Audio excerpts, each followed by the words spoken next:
ഇനി പറ്റില്ല, എന്ന് കൊണ്ടുനടക്കാൻ പറ്റില്ല. അല്ല ഇതിപ്പോ എന്ന് പറഞ്ഞാൽ നമ്മള് ഞാൻ ചെയ്യാൻ പോകുന്നത് എൻ്റെ വീട്ടാവശ്യത്തിന് മാത്രം കുറച്ച് കൃഷി ചെയ്യും. ഇപ്പം ഞാൻ ഓനെ വിളിച്ചിട്ട് പറഞ്ഞു ഇത് മുഴുവൻ കളയാൻ പോവാ.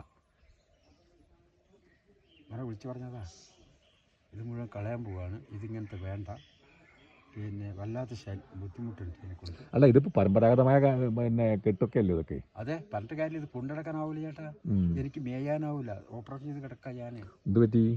എനിക്കൊരു സ്റ്റഡ് ഇട്ടിരിക്കുക, അറ്റാക്ക് വന്ന ഒരാള്, ഇങ്ങനെ ഒത്തിരി രോഗമുള്ള ആളാ ഞാന്. ശരീരം ഇങ്ങനെ വിറച്ചുകൊണ്ടിരിക്കുക ഏത് സമയവും. മരുന്ന് കഴിക്കില്ലേ? എല്ലാം കഴിക്കുന്നുണ്ട്. ഇതാണ്ട് ഒപ്പം മരുന്ന് കുറെ കഴിച്ചിട്ടാ മരുന്നുകൾ. അപ്പം അങ്ങനെ പല വിഷമുണ്ട് എനിക്ക്. പിന്നെ സാമ്പത്തിക ഞെരുക്കമെന്ന് പറഞ്ഞാൽ ഈ സാമ്പത്തികം ഇനി ഞാൻ തെണ്ടാനില്ല.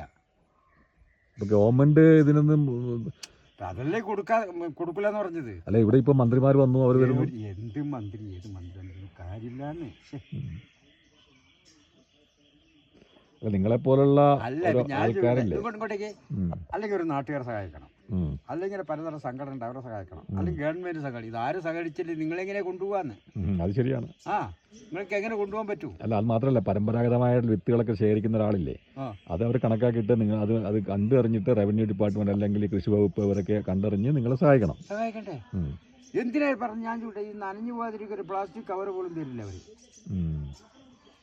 അല്ലേ ഇങ്ങനത്തെ ഗവൺമെന്റ് പിന്നെ വകുപ്പൊക്കെ ഉണ്ടെന്ന് പറഞ്ഞിട്ട് എന്താ പ്രയോജനോ?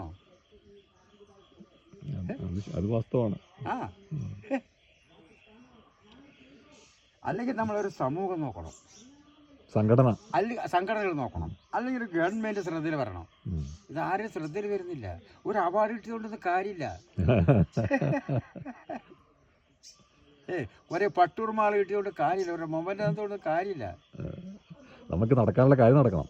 നടക്കാനുള്ള കാര്യം നടക്കണം, അതാ നമുക്ക് ആവശ്യം. അല്ലാണ്ട് ഇവിടെ എന്നെ വിളിച്ചങ്ങ് വലിയ പിന്നെ പൊന്നഹടാണിച്ച് വലിയ ആർഭാടമായി പ്രസംഗിച്ച് കൈയടി വാങ്ങി ഉണ്ടാക്കിയിട്ടൊന്നും കാര്യമില്ല. എനിക്ക് തിയറി ഇല്ല. പണ്ട് എൻ്റെ ഒരു സീനിയറെ പറയായിരുന്നു, എൻ്റെ ഫോട്ടോ ഒന്നും പത്രത്തിലൊന്നും വരണ്ട, കാശുണ്ടെങ്കിൽ കാശ് കുത്തിത്താ, എനിക്ക് അതെ ഇപ്പൊ ഞാൻ പറയാൻ പോകുന്നതാ. ഇനിയിപ്പോ അവാർഡ് ആരെയും തരുന്നുണ്ട് വീട്ടിൽ കൊണ്ട് തന്നിട്ട് പോട്ടെ, അല്ലാണ്ട് അങ്ങോട്ട് വരുന്ന വിഷയമില്ല. നിങ്ങളറിയോ, ഒരു അവാർഡ് തരാന്ന് പറഞ്ഞാൽ നമ്മൾ കാറോ പിടിച്ചിട്ട് വണ്ടിയോ പിടിച്ചിട്ട് പോകണം. നമുക്കൊരു 10 പൈസ തരൂല്ല, ഒരു ഷാളും തരും, ഒരു മൊമെന്റ് തരും. പൈസ നമ്മൾ മുടക്കി പോവുകയും പോകണം. നമ്മൾ കാറ് പെട്രോൾ അടിച്ച് നമ്മൾ കാറ് വാടക എടുത്ത് പോകണം, അവിടെ പോകണം. അങ്ങനെ അവാർഡ് കിട്ടിയുള്ള കാര്യമുണ്ടോ? അതിൽ കാര്യമില്ല. എന്താ നിങ്ങൾ വിചാരിക്കുന്നത്? ആരെങ്കിലും വലിയ ശ്രദ്ധ വെക്കുന്നുണ്ടെന്നാ? ഇല്ല.